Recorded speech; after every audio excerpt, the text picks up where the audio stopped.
Bonjour à tous, je suis Axel de jobpourmoi.fr et dans cette vidéo, nous allons traiter la question de vos défauts en entretien d'embauche. Votre entretien se déroule et là arrive la question du recruteur. Quels sont vos défauts? Parlez-moi de vos défauts. Ici, le recruteur, il cherche à savoir si vous êtes capable de prendre du recul sur vous et de vous auto-évaluer. Il va analyser deux choses. Premièrement, votre capacité à identifier une faiblesse et votre capacité à la corriger, à savoir les mesures mises en place pour y faire face. Notamment, au travers de cette question, un des objectifs pour le recruteur est de savoir s'il prend un risque en vous embauchant. Pour faire face à cette question, quelle attitude adopter? Tout d'abord, il faut garder votre calme et montrer que vous êtes compétent pour le poste. Malgré le fait que ce soit une question relativement déroutante, il faut bien garder ces deux éléments en tête tout au long de la réponse que vous allez donner. Alors moi, dans cette vidéo, pour pouvoir vous aider à passer cette question relative à vos défauts, on va tout d'abord définir ce qu'est un défaut en 3 points pour que vous soyez en mesure d'identifier vos propres défauts. Et ensuite, je vous donnerai 3 points à suivre pour aborder un défaut en entretien. Enfin, en dernier, je vous donnerai un exemple concret et complet d'un défaut qui regroupe toutes les caractéristiques que l'on aura vues ensemble.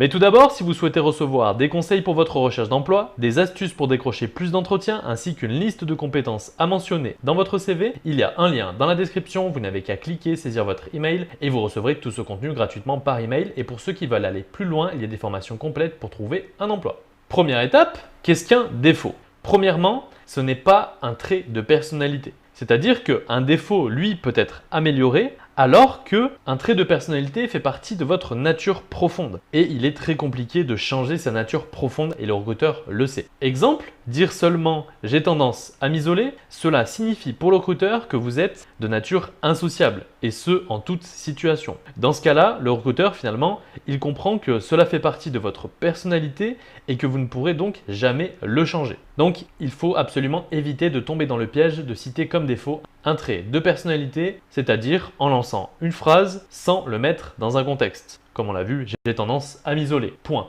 Ici, on n'a aucun contexte. Dans sa vie personnelle, comme au travail, c'est un trait de sa personnalité qui restera finalement inchangé. Deuxième élément, un défaut n'est pas non plus une qualité déguisée.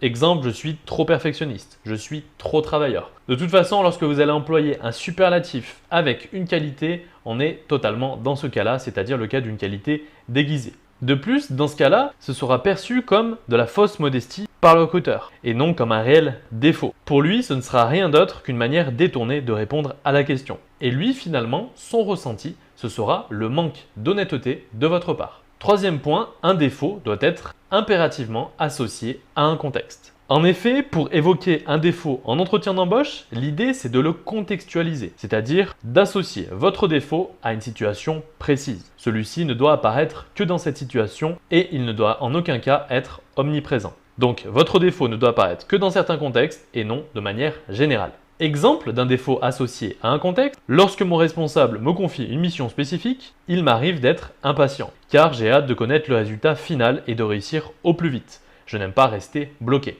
Alors ici, on voit très clairement qu'on a associé le fait d'être impatient à un contexte bien particulier. Le cas où on nous attribue une mission spécifique que l'on doit réaliser seul et l'impatience est finalement générée par le souhait de connaître le résultat final. On n'aime pas rester bloqué, on veut vite atteindre le résultat final. Donc là, certes, c'est un défaut de l'impatience, mais finalement, c'est uniquement dans un certain contexte. Et dans ce contexte-là, cela peut même être considéré comme un défaut nécessaire, puisque l'objectif, lorsqu'on est seul, c'est de ne pas rester bloqué, de faire au mieux, au plus vite. Donc voilà pour ce qui est des 3 éléments qui caractérisent un défaut en entretien d'embauche.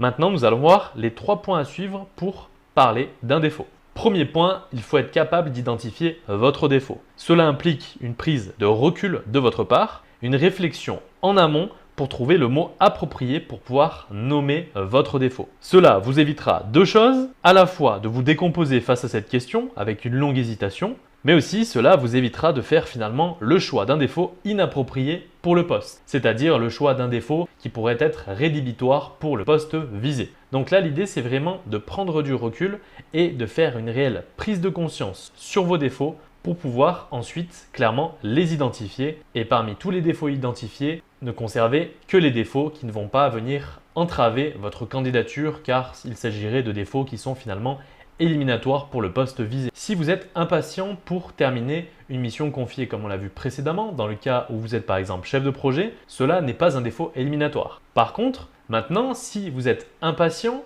et que votre poste consiste à traiter des demandes clients, dans ce cas-là, votre impatience pourra être vue comme un élément éliminatoire, car lorsque vous traitez des demandes clients, vous devez d'être patient, vous allez traiter sa demande, vous allez devoir l'écouter, la prendre en considération et ensuite lui apporter les éléments de réponse. Donc il faut vraiment effectuer une réelle réflexion sur vos propres défauts et bien les cibler par rapport au poste visé. Deuxième point à suivre, expliquer votre défaut. Ici, l'objectif c'est de remettre le défaut dans son contexte. Il faut personnaliser l'approche et s'éloigner un maximum de la généralité. L'idée, c'est vraiment de créer de l'authenticité. Troisième point à suivre, votre manière de gérer ce défaut. Eh bien, finalement, quelle est votre attitude face à ce défaut? L'idée, c'est vraiment de montrer au recruteur votre capacité à prendre des mesures pour corriger ce défaut. Exemple, si le défaut, c'est l'angoisse au travail, vous pouvez dire, eh bien, depuis peu, je suis des cours de yoga une fois par semaine pour apprendre à gérer mon stress et à garder une énergie positive en toute situation. On a défini ensemble ce qu'est un défaut. On a vu les 3 points à suivre pour parler d'un défaut. Donc, ok, maintenant, vous avez un défaut, vous en avez pris conscience et vous essayez de le corriger. Maintenant, nous allons voir ensemble le cas complet d'un défaut mentionné en entretien d'embauche. On vous pose la fameuse question, vous avez déjà énuméré 2 défauts et vous souhaitez approfondir votre 3e et dernier défaut. Exemple, lorsque je suis amené à devoir travailler sur un projet qui me demande beaucoup d'implication et de concentration, ici on pose le contexte du défaut, j'admets avoir tendance à m'isoler de manière ponctuelle le temps du projet. On continue avec le contexte et on identifie le défaut, à savoir la tendance à s'isoler. Le contexte, c'est le cas où on doit travailler sur un projet qui demande beaucoup d'implication et de concentration. Et le défaut, c'est de trop s'isoler dans ce cas-là. Suite de l'exemple, mes collègues peuvent alors penser que je suis en froid avec eux ou qu'il y a une tension. Ici, on identifie le problème généré par ce défaut, qui peut être notamment lié à la prise de conscience. Pour corriger cela, je prends une pause avec eux, le temps de me ressourcer et d'échanger. Ici, on a donc le problème généré, une mauvaise perception de l'attitude par les collègues et donc finalement la naissance d'une tension. Donc ici, on en prend conscience et on va donc essayer de corriger ce défaut. Pour corriger cela, je prends une pause avec eux, le temps de me ressourcer et d'échanger.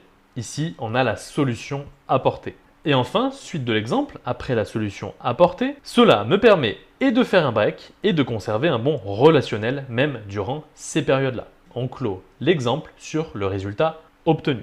Donc ici, on voit le cheminement complet du cas où on va clairement expliquer un défaut. On part de son identification avec son contexte, éventuellement le problème généré, la prise de conscience et la mise en œuvre pour corriger ce problème, c'est-à-dire les solutions apportées et enfin, à quoi cela a abouti. C'est-à-dire, eh bien, est-ce que finalement, on a réussi à corriger, même en partie, ce défaut. Donc, voilà pour cette vidéo sur comment parler de vos défauts en entretien d'embauche. Je me répète, si vous souhaitez recevoir des conseils pour votre recherche d'emploi, des astuces pour décrocher plus d'entretiens ainsi qu'une liste de compétences à mentionner dans votre CV, il y a un lien dans la description, vous n'avez qu'à cliquer, saisir votre email et vous recevrez tout ce contenu gratuitement par email. J'espère en tout cas que cette vidéo vous sera utile. C'était Axel de jobpourmoi.fr. Je vous dis à bientôt et je vous souhaite bon courage pour vos entretiens.